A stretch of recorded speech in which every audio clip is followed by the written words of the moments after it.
नमस्ते बच्चों। हमारा इस हफ्ते का जो टॉपिक है वो हमें सीखना है राग भूप की एक बंदिश। लेकिन उस बंदिश सीखने के पहले हमें राग भूप के बारे में थोड़ी सी जानकारी हासिल करना जरूरी है। आपने ये तो सुना है, आपने ये तो सीखा है कि हमने 7 सुरों के बारे में सुना है, सारे गम पध नी। इन्हीं 7 सुरों को लेके इनमें से कुछ सुर कम होके या फिर कुछ चेंजेस होके अलग अलग राग बने हैं। राग क्या होता है, पहले इसी की जानकारी लेंगे। राग मने क्या? मनोरंजन और रस उत्पत्ति करने वाले हर जो स्वर समूह होता है उसको हम राग कहते हैं। तो पहली तो ये हमारी लाइन होगी कि मनोरंजन और रस उत्पत्ति करने वाले स्वर समूह को हम कहते हैं राग। अब इनके अलग अलग नाम हैं, जिसमें आज हम पहला सीखने वाले हैं राग भूप। अब इस भूप की जानकारी हम लोग ले लेंगे।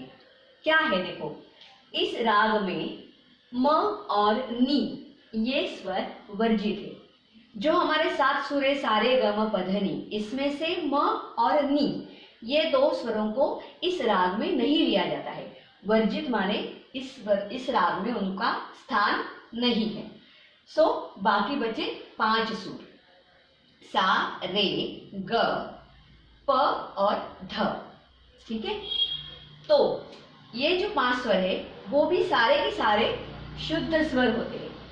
आपने जब स्वर का 7 सुरों के बारे में जब मैंने बताया था तब आपको ये भी बताया था कि स्वरों के भी प्रकार होते हैं, शुद्ध स्वर, कोमल स्वर और तीव्र स्वर।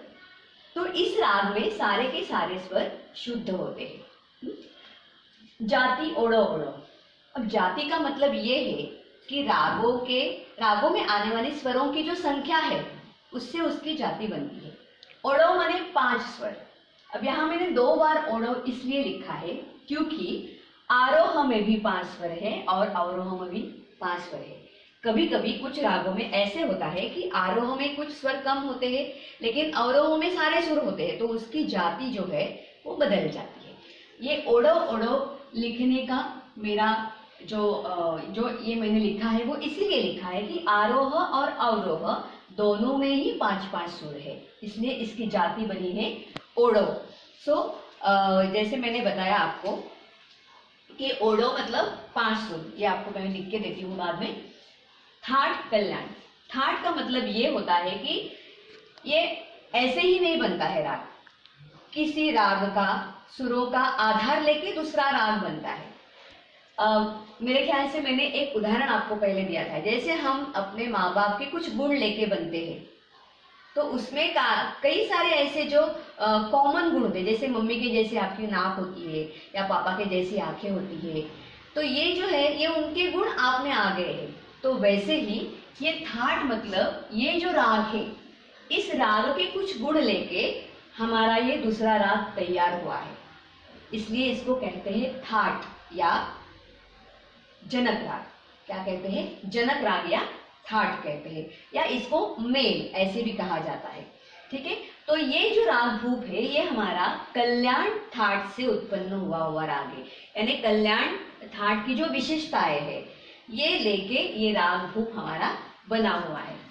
गान समय, हम कोई भी राग किसी भी समय गाएंगे तो उसका प्रभाव उतना नहीं होता है, इसलिए पुराने जमाने से ही यानी शास्त्रों से ही भरत शास्त्र मुनि ने जो कुछ इसका शास्त्र बनाया था उसके अनुसार ही हर राग का अपना एक समय होता है।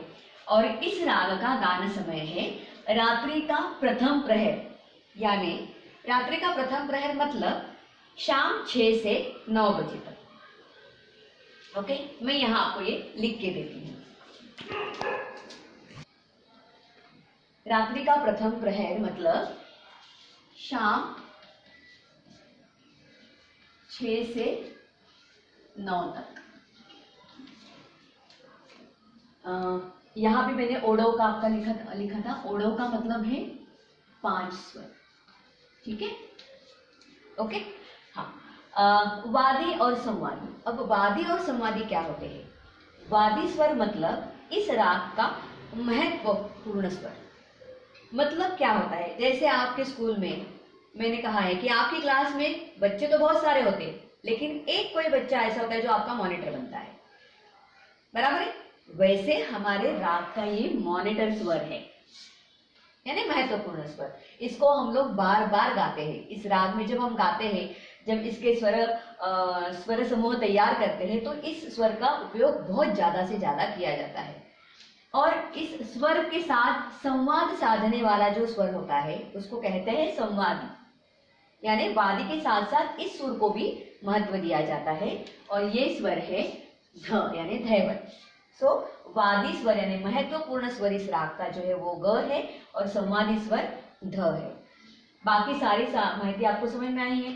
आरोह का मैंने आपको पहले ही बता दिया था कि स्वरों की ऊपर चढ़ने की क्रिया जो होती है उसको आरोह कहते हैं, और स्वरों की आवाज में नीचे नीचे आने की जो क्रिया होती है उसको अवरोह कहते हैं। पकड़, अब ये फ्रेज आपको थोड़ी सी नई है। पकड़ का मतलब ये है कि ऐसा स्वर समूह जिससे इस राग का मतलब ये राग झट से हमें पता चलता है, उसकी आइडेंटिफिकेशन है ये स्वर समूह। रे ग सा रे ध सा, इस तरह से ये जो है इसको हम कहते हैं पकड़। ये जो फ्रेज है, ये भी फ्रेज हमारे इस राग को गाते समय बार बार ली जाती है। तो ये तो हमने ली है राग भूप की जानकारी। अब अगले वीडियो में हम सीखेंगे इसकी एक बंदिश।